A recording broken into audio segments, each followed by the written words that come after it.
Patay ang isa ka 15 anyos nga solterito matapos nga ginhatok-hatok ini budo sang 13 ka beses kasunod sang ginpatigayon nga opening of lights sa Dueñas, Iloilo kagabi. Sa interview sang Bombo Radio kay Police Lieutenant Floripi Subere, Deputy Chief of Police sang Dueñas Municipal Police Station, iya ginpahayag nga papauli na kuntani ang biktima upod ang 4 ka iban pasini nga kaupdanan sakay sa duha ka motorsiklo. Lipod sa ila ihibalo, ginsundan sila sang grupo sang mga sospek. Pagabot sa barangay Kapuling, Dueñas, Iloilo, nagpondo ang grupo sang biktima agud magpanggihi. Sang gulpi na lamang nakabati ang grupo sang paglinagbok. Gilayon naman nga nagdinalaga ng mga kaupdanan sang biktima, kagang 15 anyos nga biktima ang nagdiretso sa talamnan, kag naglubong ang iyang atiil. Gani, nabtan siya sa mga sospek, kag ginburo patay.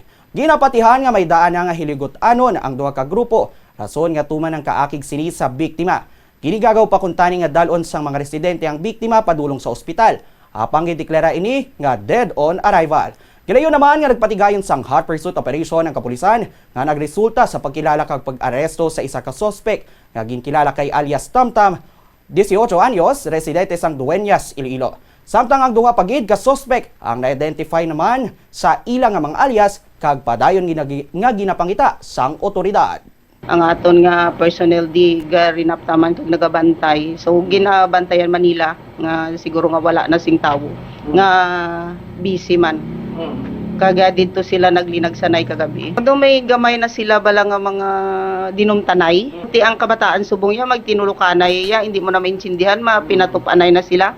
Kung identify ko sino una katulog masakit sa grupo sa minor nga napatay or sa suspect. Wala man kita ka kuan gid kay kung magsinugatan ay sila sa plaza kung kaysa wala man sing mga kuana mga basis nga ano nga dinumtanay na.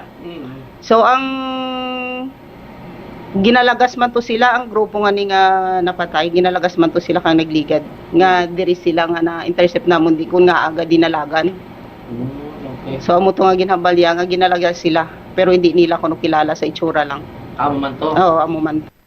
Samtang sa interview naman sang Bombo Radio sa sospek nga si alias Tamtam, iya ginpahayag nga madugay na sini nga ginadumtan ang grupo sang biktima bagod na kaagi idi nga gintampuyong sang grupo sang biktima karason sang iya kaugot sa mga ini. Sunod sa sospek, hindi man ini kuntani magbuno apang gingarit-garit sang grupo sang biktima rason nga naimpito gid ini. Dugang pa sang sospek nga naginusul man ini kuntani apang wala na ini sang mahimo bangon da pa napatay na sini ang biktima.